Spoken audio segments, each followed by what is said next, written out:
Let's face it, rents are expensive everywhere, but more expensive places are more desirable to live. So we're going to show you how to live in an expensive area cheaply.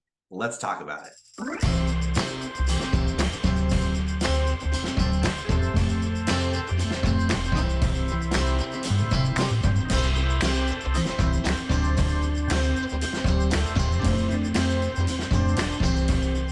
The question that we get a lot of is, okay, I understand, but how much money can I actually save in 1 year?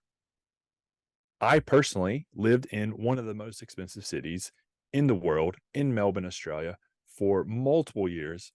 And the first place I found was a room to rent close by the city. It was furnished, it was beautiful, it was low, like it was just really, really nice for where I was in my life. I was a single man in my 20s, and I was paying $1,000 a month to be able to live there. A couple years go by, I wanted to be closer to work. I got my feet under me. I met friends. I kind of got the lay of the land, and I wanted to move closer to work. And I chose to have cheaper rent. So I went from $1,000 a month to $500 a month. I was still renting a room in a share house, which worked out really well for me because I traveled a lot for work and I took a lot of holidays. And that's exactly what I did with that saved money. So going from 1,000 to 500, I was able to save $500 a month in just rent. I chose to consume it because that $6,000 that I saved for that 1 year, I spent 3 weeks in Africa, and it was probably my most expensive holiday that I've ever taken in that short a period of time. So that's a real life example for myself that I was able to save $6,000 in 1 year. That's so amazing. Let's go back a little bit to the whole complaint that we have, right? We always are complaining about how high the mortgages are, how high the rents are, and every place that's really nice that we want to live in is so expensive, nobody can afford to do that. And I think that's where to think if you're looking at New York, or you're looking at Chicago or Seattle or Los Angeles or San Francisco or Vancouver or Fraser Island in Australia, all these places are high rent. The reason that they're high rent and high mortgages is because it's very desirable locations. So if you want to live in a desirable location, you have to pay a high rent. But we're going to show you today of how you can do that without having to pay that market value rent. What are some of those ideas that we have that we've experienced living in places like California and like Toronto and Vancouver and Australia in some places? How do you do that? So, Mike, we have 5 or 6 different ideas here on how people can live for cheap rent or mortgages. What are some of those areas? Let's talk about a few of those so that people can actually take some action here. Exactly what I was doing. Yes, I was a single man in my 20s when I rented a room with a shared house. I was able to do that. These happened to be strangers who then became friends, and it worked out for me and my lifestyle and everything else. So I've actually done that around the world. But if you're not comfortable moving in with strangers, ask a friend. I've done this as well. I've had friends that had bought bigger houses than they needed because they were anticipating getting married. They were anticipating having a family, and they had a room that I got to rent from them, and that was also cheap. So those are some of the ideas that I've really gotten to do. Again, I was single, but it's not impossible to do it as a couple. And it's probably not even impossible to do it with a family. Yeah, there's a lot of different things that you can think of family and friends, but it's kind of like what you're willing to sacrifice and what you're not willing to sacrifice, part of it. Mhm. But then also, like if you can save multiple thousands of dollars, if not tens of thousands of dollars, in some of these examples we're going to go over, like is that worth it to you? What other goals do you have? Do you want to pay off debt? Do you want to buy a house? Do you want to go on vacation? Do you want to change your life? All these things. Like if you could save 5,000, 10,000, 20,000, whatever, it might be worth it to you. So take some of these ideas and consider that some of these might fit your lifestyle temporarily so that you can reach those other goals. One of the things that I would recommend is find somebody in your community, in your network of people that has property for rent. My example would be there was a lady in my church that I went to years and years ago in California, and she had a property. She was gutting out a barn. She renovated it. It turned it into a condo of sorts, an apartment. And we got that rent really, really cheap. I mean, almost half market value for what would have been out there for an apartment. And we lived there almost 10 years. You know how much money I saved in that 10-year period? It was a lot at half market value. So that's one idea, that you can't tap into the people around you. Let people know you're looking for areas to save money or to find a place. And if you're willing to move into a different type of place, again, I had a converted barn. So it wasn't a fancy apartment, but it was kind of cool. It was a little bit quirky as well. And we had nice privacy and it had a lot of space for the type of rent that we were paying. So that's something that if you let people know that you're looking, or just ask around, you'll find out, oh, there's somebody in my network, there's a coworker, there's a friend, there's a neighbor who has property that will rent it to you for way less than market value. That is an option. Yeah, thank you for sharing that. That triggered a memory of mine of when I was in between places. I went to a person that I met's home. He literally had a shed outside. Didn't even have a bathroom or anything. I had to walk in the house, which was 10 foot away. Right, I just walked inside to use the restroom and have a shower and stuff. But I slept in a shed for a short period of time, and it got me by. Mhm. Let me tell you, it was had quirks, pros and cons, comfortable here, not comfortable here, but it worked for me. And it's a lot better than being homeless. Well, and sleeping in a shed is not really for everybody. Again, what are you willing to sacrifice? What are you not? So it might not be for everybody, but that was for you at that time. Again, temporarily, that really worked for you and it set you up for success in other areas.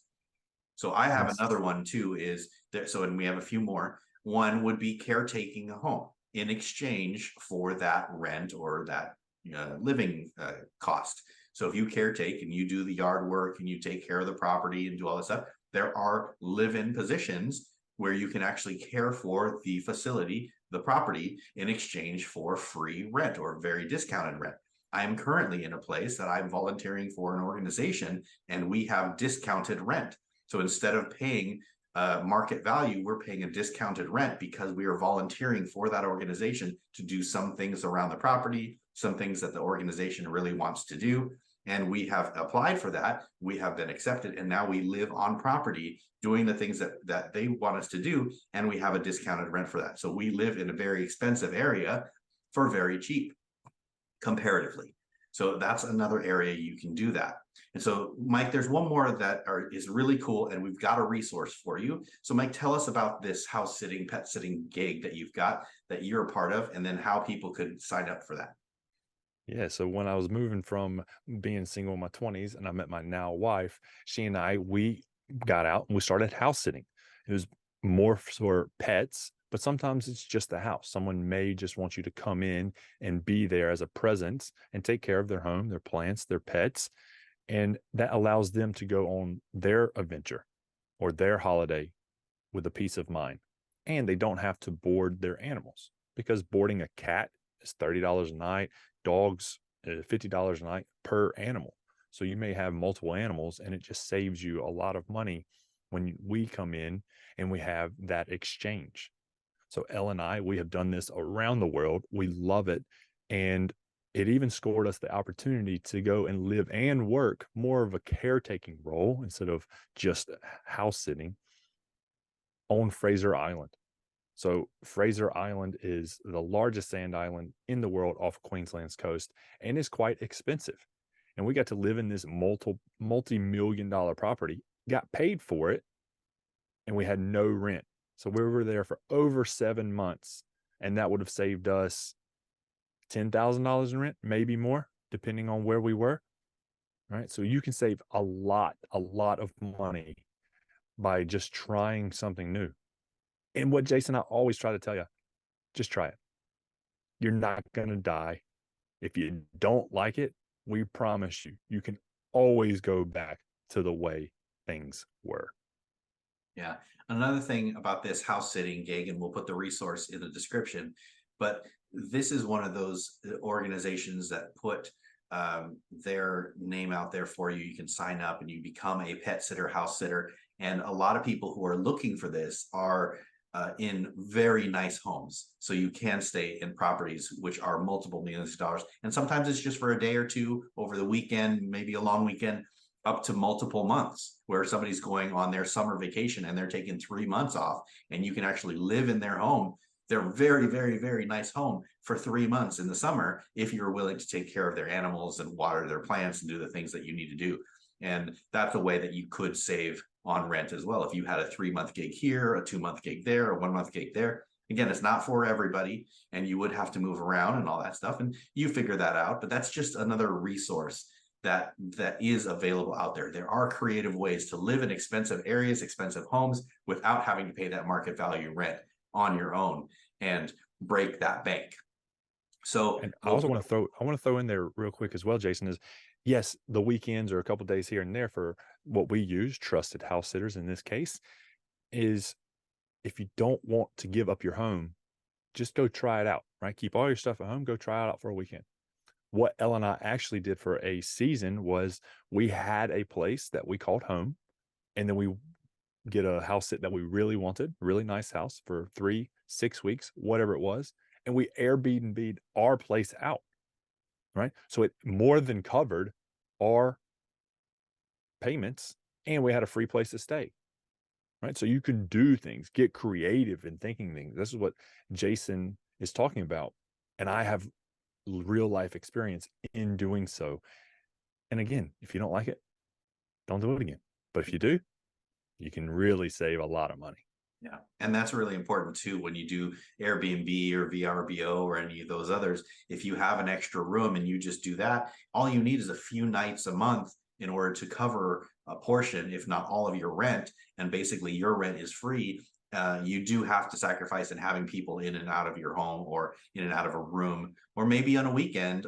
Maybe if you live in a really nice area and it's a good destination spot, somebody will come in and they'll rent your place. And whenever they book that, you just go and stay at your cousin's house, or you stay at your friend's house, or you stay at that for the time that it's rented. And then you get the benefits from the rent that come in from those services, and that pays for your rent in that area. There are ways to do it.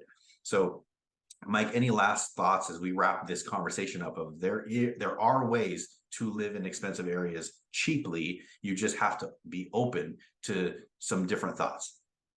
No, first, thank you for sticking to the video for this long. And the question we get to that we will address in another video is, what do I do with all this extra money? And that's what we want you to do, is apply those to the 5 steps of financial freedom that Jason and I have lived by and have got us to living our ideal life. So wherever, we don't want you to save this money and consume it. I mean, you can, but we want you to apply that because ultimately we want you to start living your ideal life. So again, the 5 steps of financial freedom. Check that video out.